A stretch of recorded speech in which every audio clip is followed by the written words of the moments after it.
Okay, folks, I'm just putting this up as a record of the workshop that we would have had in London over the course of the summer. This is summer 2016. The reason I'm doing this is because it's come up a number of times in the course of the lectures, just to let people who hadn't been there over the summer get an insight into the type of thing that we did in the course of that particular session. It really was just an introduction to the overall idea of games in youth work, but I suppose more specifically looking at the Erasmus Plus project that is funding this particular course. The workshop took place over the course of 2 days, but this particular session was on one morning of the first day, I think it was, on the Saturday. So really what we want to do is look very quickly through the content of the workshop. There was 3 things that we were looking at doing, and the way the workshop was broken up, we broke it into different levels. So what we meant by that is that we sort of gamified the way the workshop was being run. What I'm actually going to do is I'm going to get rid of the picture here because it's perhaps a bit of a distraction. Okay. So we looked at different levels. So the first level looked at games, gamification, and motivation in games.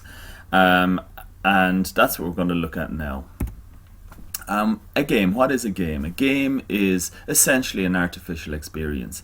It has to be voluntary to be a game. That there needs to be defined rules there needs to be objectives, so we need to know what it is we're looking to achieve, and there needs to be rules by which we can achieve that and how we interact with other players within the game. Okay, so all of these constituents make up really the characteristics of a game, or how you define a game. Now, you can have a game like Ludo. And again, it's an artificial experience. It's a competitive process. It's voluntary. It would be inconceivable. Well, I mean, let me see, maybe not inconceivable, but certainly it would be strange to be forced to play Ludo. The objective is obviously to reach the center of the board, and there are rules in relation to taking turns and following the rules related to the throwing of the dice. Basketball, another game, artificial experience. It's voluntary interaction. There is the objectives and there is defined rules. It's artificial in a different way to the way that maybe Ludo is artificial, in that it's artificial in that it sets up an artificial competitive environment between players. Sometimes sport, or physical sport, or team sports, artificial experience, obviously it simulates what would you say, maybe battle between teams or clans or whatever that might be, and it is artificially constructed, but it can push the boundaries into reality in many cases. And then you look at something like Monopoly, and again, a classic board game whereby the experience is around the accumulation of wealth and again the objectives, and there are quite complex rules to Monopoly. Okay, so when we're looking at gamification, that's the first thing that I want to, I suppose, talk about. Gamification is a very specific thing. It's a very specific process under the heading, broadly speaking, of using games. Now, what it does is it uses game elements and game design techniques in a non-game context. So it's not about game design. It's not about creating a game. And it's not about simulation. And it's not about game theory. Okay, so those 3 things. Gamification is different to game design. And the reason being is that gamification is applying game elements to things like education, things with serious intended outcomes, not necessarily artificial outcomes, that they're actually real outcomes. It's not simulation in that there can be elements of simulation to it, but in itself it's not trying to teach skills using computer-generated scenarios. And then game theory is a different thing to a certain extent. It's more a mathematical process of deduction based on processes of decision making. So gamification then, when we introduce it into things like education and youth work, and when we introduce gamification even into things like health and fitness training, strength and conditioning training, like a lot of, we would have a lot of apps now, fitness apps, that introduce elements of gamification into the process of fitness training. What does it do? It introduces ideas around motivation and motivates people. It's surprising how motivating it can be to be awarded a sticker at the end of a particular achievement, or a stamp on your game card. It drives engagement. So oftentimes, if there's a games element to something which is otherwise maybe perceived as being inaccessible, people can get involved. Interactivity, it can positively change behaviour, and there are many examples whereby games processes change behaviour. The most obvious one, or the most obvious arena in which this is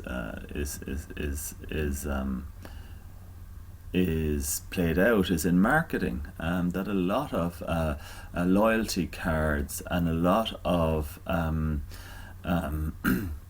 bonus point systems use games elements. I mean, when we buy a coffee, oftentimes in our coffee outlets, they'll give you a stamp on a card, and you do feel, and that's gamification of marketing of coffee, and you do feel a certain amount of achievement every time you get a stamp. So there is a sense in which, and that'll change your behaviour, and the intention is that it changes your behaviour, either to drink more coffee or to drink more coffee in a particular outlet. So then you look at authentic practice. So what that means is that gamification can actually encourage you to through your learning, to look at real life or experiential types of learning, and we'll talk about that again in a minute. And gamification also should, if it's done properly, should allow for time for reflection. So when you have finished a particular phase in your game, or a particular game level, you get a chance to pause and think about how it worked out. Okay, so there's different then contexts for gamification. So if you look at internal gamification is where the players are known.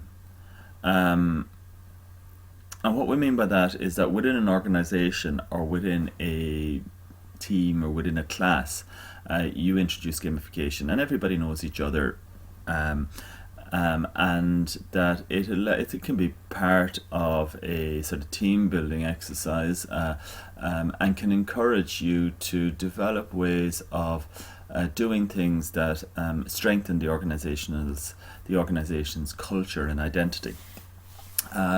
So, I mean, we often look at organizations that do a lot of team building days, and a lot of those are gamified. So you break into teams, they're awarded points based on tasks that they achieve, all of that type of thing. So that would be an example of the type of internal gamification that you use. Now, those types of games work well when everybody knows each other. Those types of they would have to be restructured if you're looking to work with a group that don't know each other.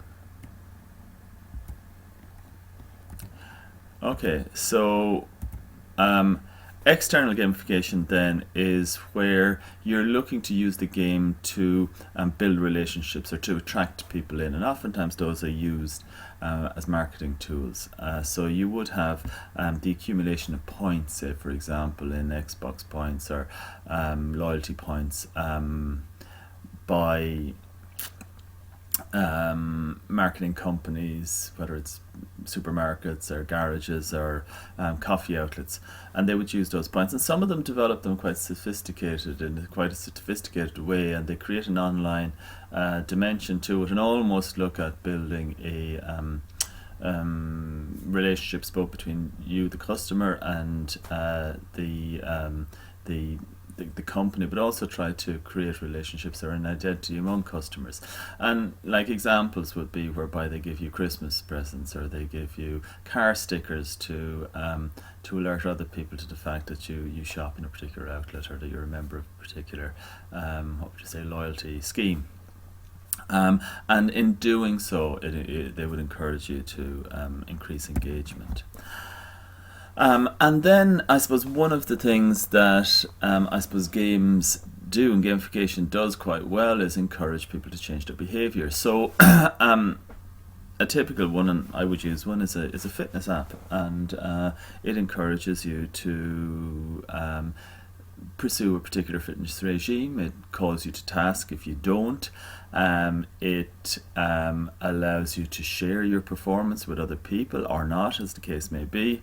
And it can link things like your running and your exercise regime with a diet regime, and can integrate it into, I suppose, your weekly calendar. So most of us would be familiar to, whether we've used them or not, with these types of applications that you use your mobile phone.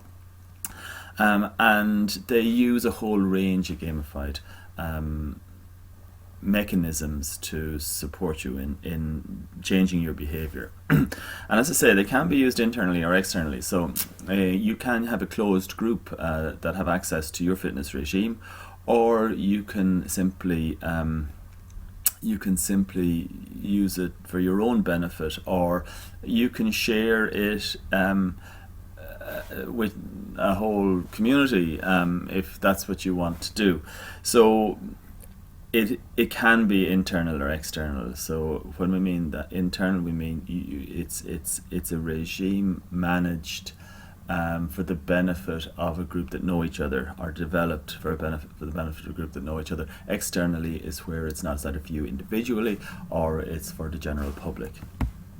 Okay, so why are these things used? Why do we volunteer to get involved in these types of gamified applications? And I mean, it all comes down to a large extent to motivation. So the idea is, this arc of motivation, where you are and where you want to be, and the process of getting from where you are to where you want to be is a very defined process of work that needs to be done by you, or perhaps by people that you're interacting with.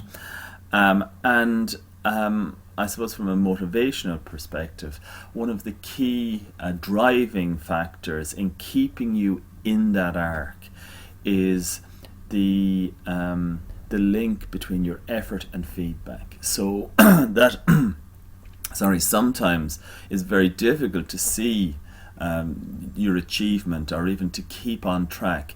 But if every time you do something that moves you forward, if you get feedback to let you know that is achieving the outcomes, and that it is moving you closer where you want to be, or how it's moving you closer to where you be, or how you might need to change it to move further, then that feedback effort loop is enormously important in keeping people motivated towards achieving their goals.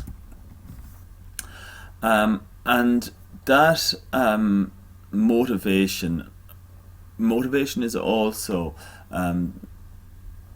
you can define it into two types of motivation. There's extrinsic motivation and intrinsic motivation. Now, extrinsic motivation is, say, external things that you secure, or external praise that you get, or feedback that you get, that is outside of yourself.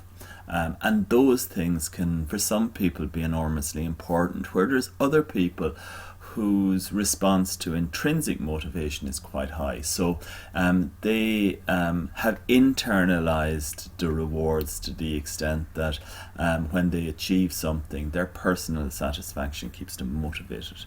And people are different. People respond to external and or extrinsic and intrinsic motivation differently. One of the sort of classic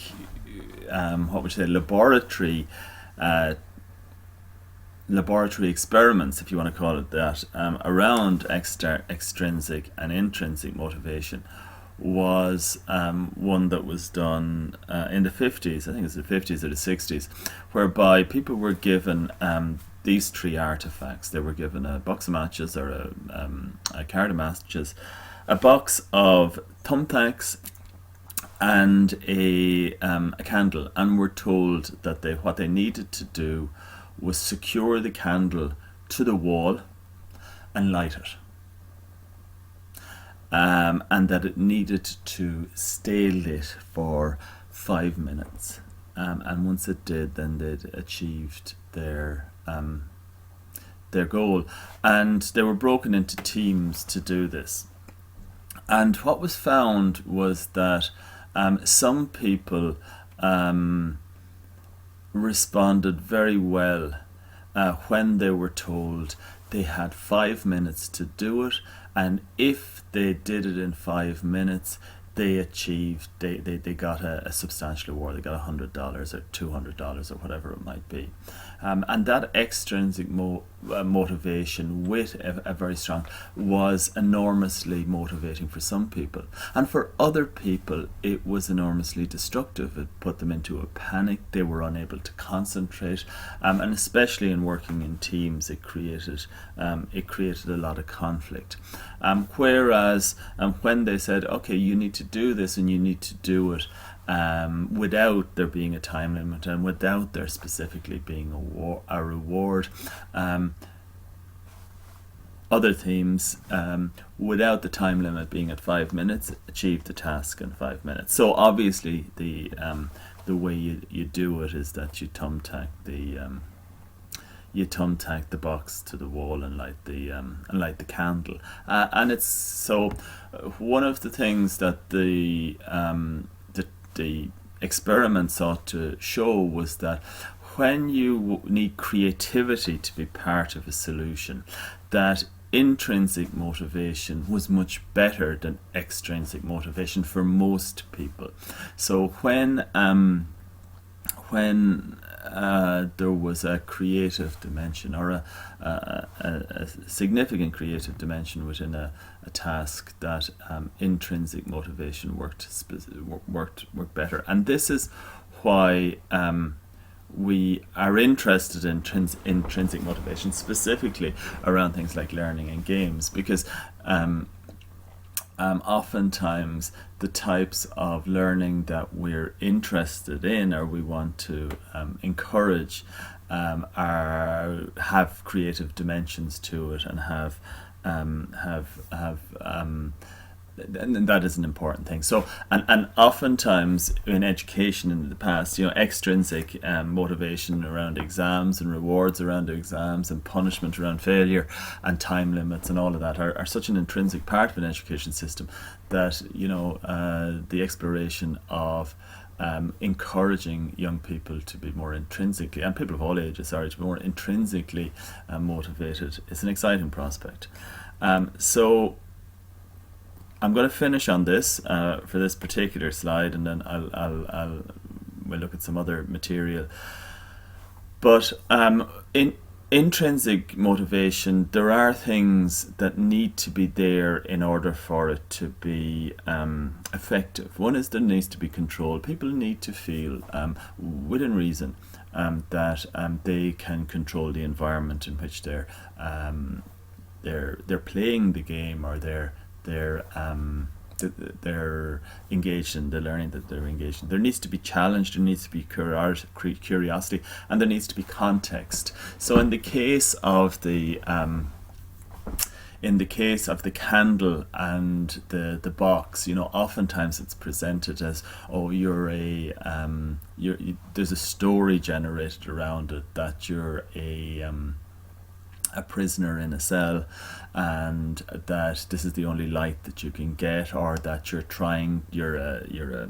a student and you want to read, and this is the only way that you can set up a candle, so, or you can get light to read by. So you set up a story that encourages people to think maybe creatively, and that piques their curiosity.